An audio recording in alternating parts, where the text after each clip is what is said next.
Бұл жаққа келген кезде азақ болатын, 11 бала ма, 12 бала ма сондай бала болатын ғой. Мен басында үйрене алмайтын осыған. Сосын жалғыз өзім жүретін ғой, бөлініп, далаға шығып кететін, сөйтіп бөлініп жүретін. Сосын бізде повар апай болатын, Гаухар деген. И сол апай жанына тартып, балалармен аралас, кел, менің қасымда жүр деп.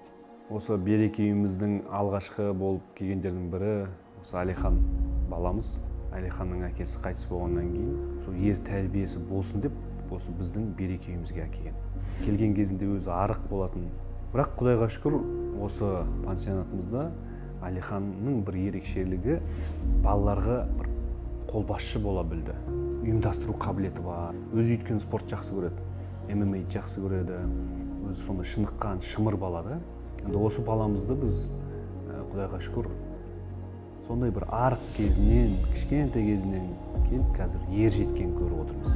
Пару лет назад мы приглашали в гости Ардах Назарова, нашего чемпиона. Алихан после встречи с ним получил очень большую мотивацию. Өзім сол бала кезінде спортқа қатты қызықтым. Бар арманым сол Қазақстанның балаларын сол әлем чемпионы шығару болды. Себебі ауылдың балалары білесіз ғой, мықты болады, жүректі келеді.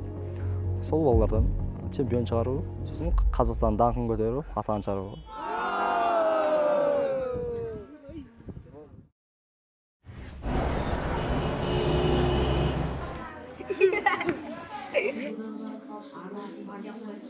Береке үйі атында да тұрды, Береке үйі, берекелі, адамдардың бәрі мейірімді, мысалы бізде жаман қызметкерлер жоқ, білгеніміз үйретеміз. Бұл жерде олар үй сияқты сезінеді, еркін тұрады. Содан кейін балалар не істейді? Балалар өздері үйлерін тазалағандай, өз бөлмелерін тазалайды, повар апайға көмектеседі. Мысалы, повар болуды армандайтын балалар бар, қазірден бастап еркін тамақтан қалай жасап керек екенін, қалай істеу керек екенін да үйреніп біліп жүрген балалар бар. Содан кейін бізге волонтерлар, көптеген мықты қоғам қайраткерлері, жазушылар, бізде де басқа ақылды, дана, көпті көрген кісілер бар ғой. Солар келеді, солармен әңгіме болады, солар керек дейді.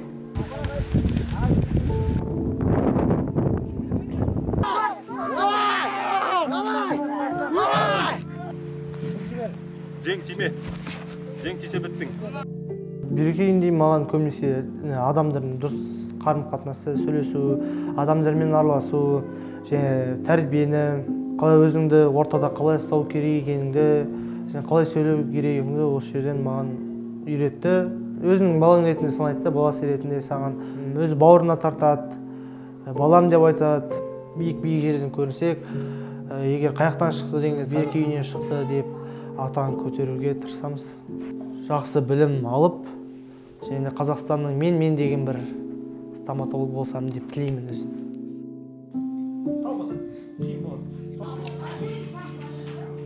Биікке самға, ешқашан қалмас.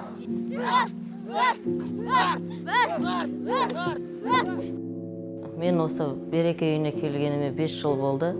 Мен бұл жерде 5-ші сыныбында келдім. Мен келген кезде менен кейін Алихан келді, бір аптадан кейін.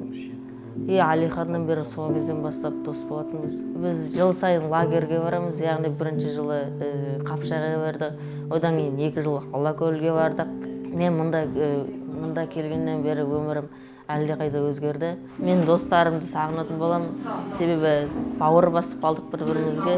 Және де осы Береке үйі менің екінші үйім сияқты болып кетті. Апайлары екінші анам сияқты, ағайлары екінші әкем сияқты болып кетті.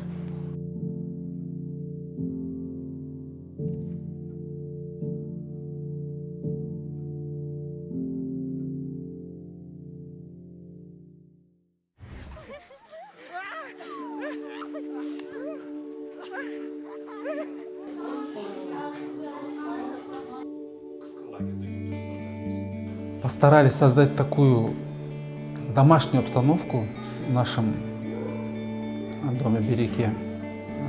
Во-первых, самое первое, то есть это моральная обстановка. Потом мы постарались их научить всему в плане того, что пригодится им в быту. То есть это у нас есть мастерская, у нас есть мастер, инструменты, работа. Старались делиться своим опытом. Вообще хотел бы сказать, что вот они сейчас говорят, будущие наши выпускники, особенно Алихан, Танжарк, Можно мы будем приходить сюда почаще. Можно, если что, мы будем волонтерами. Они увидели то, что другие люди помогают. У кого есть возможность, они помогают тем, у кого нет возможности. Они это увидели, они это поняли. И у них есть такая цель в будущем помогать более нуждающимся людям.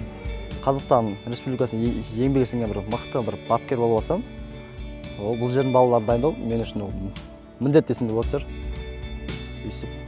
Бұл жердің балаларында әрқайсының жүрегінде бір лапылдаған не бар ғой, мен де алдыға шығамын деген сияқты ше.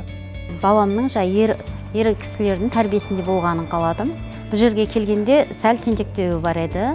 Ағаларының айтқанын кәдімгідей үйге барғанда кеңесіп, үлкен кісілерде өзіммен ақылдасып кеңеседі. Бұл жердің тәрбиесі деп ойлаймыз, Қасым ағайлардың, бұл жерде тәрбиешілердің, солардың арқасы деп ойлаймын.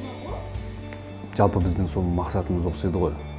Келген балаларды осында үйдің жағдайын сезініп, әкелік, ағалық деген махаббатты, жылулықты сезінсе деген.